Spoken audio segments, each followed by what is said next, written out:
पूरे देश की भांति इस वर्ष भी मैनपुरी पुलिस लाइन में 74वां गणतंत्र दिवस बड़े ही धूमधाम से मनाया गया।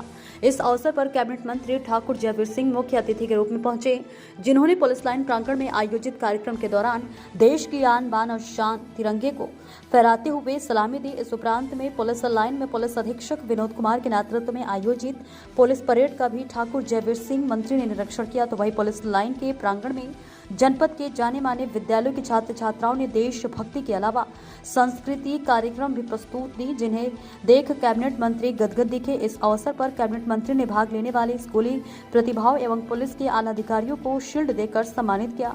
कार्यक्रम के बाद वे मीडिया से रूबरू हुए। उन्होंने मीडिया के माध्यम से समस्त देशवासियों को हार्दिक शुभकामनाएं दी। इसके अलावा उन्होंने क्या कुछ कहा, देखें मैनपुरी से एक खास रिपोर्ट। देखिए, 74वें गणतंत्र दिवस को पूरे प्रदेश और देशवासियों को बहुत बहुत उत्तर प्रदेश सरकार की ओर से बधाइयाँ और कामना कि आने वाला समय, आने वाला वक्त, आने वाला अगला पर्व हम लोगों के लिए सोल्लास, सद्भावनापूर्ण उपलब्धियों से भरा पूरा, सबको समृद्धशाली बनाने का वर्ष हो। सब लोग मेल जोल के साथ प्रदेश और देश को आगे ले जाने में अपना अपना योगदान करें।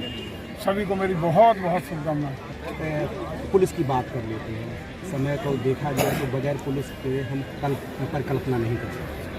पुलिस के लिए सर एक तो सबसे ज़्यादा चुनौती ये रहती है कि हर व्यक्ति की बात को सुनना और न्याय देना, लेकिन पुलिस को समय नहीं मिलता है। कुछ ऐसी व्यवस्था की जाए जिससे मॉनिटरिंग इनकी हो सके और समय अधिकारी अपने ही पुलिसकर्मियों को दे सके, ऐसा प्रारंभ करें। सबसे महत्वपूर्ण ये होता है कि किसी भी IPS, IAS या प्रशासनिक व्यवस्था में, चाहे पुलिस की हो या प्रशासनिक की हो, उनको स्वतंत्र रूप से निष्पक्ष न्याय देने के लिए अवसर मिले और छूट मिले। और मैं समझता हूँ सरकार में ये पूरी तरह स्वतंत्र रूप से अपना काम कर पा रहे हैं, अपने दायित्व का निर्वहन कर पा रहे हैं, बिना किसी राजनीतिक हस्तक्षेप के, बिना किसी दबाव में, निष्पक्ष रूप से, स्वतंत्र रूप से इनको अपने विवेक से निर्णय और काम करने के अधिकार प्राप्त हैं। ये सबसे बड़ी उपलब्धि है और इसी के का परिणाम है कि उत्तर प्रदेश में लॉ एंड ऑर्डर का विषय हो तो 17 के बाद जिस तरीके से परिवर्तन आया है उसकी चर्चा न सिर्फ देश के अन्य स्टेटों में, बल्कि लॉ एंड ऑर्डर की चर्चा के साथ साथ आप ही के प्रशासनिक अधिकारी पुलिस के ही परिणाम है कि बुलडोजर वाह की चर्चा पूरे अंतर्राष्ट्रीय स्तर पर होती है। प्रदेश की चाक चौबंद कानून व्यवस्था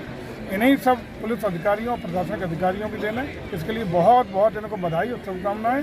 और जिस तरीके से इन्हें स्वतंत्र रूप से काम करने की छूट है, उसमें किसी प्रकार का राजनीतिक दखलंदाजी नहीं है। ये इसके लिए मैं प्रदेश सरकार को भी, आदरणीय योगी जी को बधाई देता हूँ। मंत्री जी, अभी देश के संविधान हमारी सोच इतनी छोटी हो चुकी है कि ब्रिटिश मीडिया जो कि देश के प्रधानमंत्री को एक दूसरे ट्रैक पर ले जा रही है, क्या कहेंगे? क्यों नहीं होना चाहिए? इसलिए होना चाहिए कि आज उनसे बड़ी अर्थव्यवस्था हमें, जो हम पर कल तक राज करते रहे, उससे उसको पछाड़ के, ब्रिटेन की अर्थव्यवस्था को पछाड़ के देश पूरे वर्ल्ड लेवल की विश्व स्तरीय 5वीं अर्थव्यवस्था हिंदुस्तान बना है।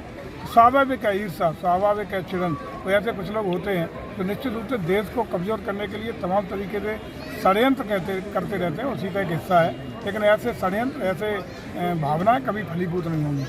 मंत्री जी, पड़ोसी मुल्क की हालत बहुत ख़राब हो गई है। मैंने चर्चा की, जहाँ एक और हमसे अलग हुआ देश, कट्टरपंथा के आधार पर अलग हुआ देश पाकिस्तान, किस स्थिति में आप देख लीजिए, एक एक दाने को मोहताज है। आटे के लिए वहाँ लॉ एंड ऑर्डर की स्थिति खराब हो रही है।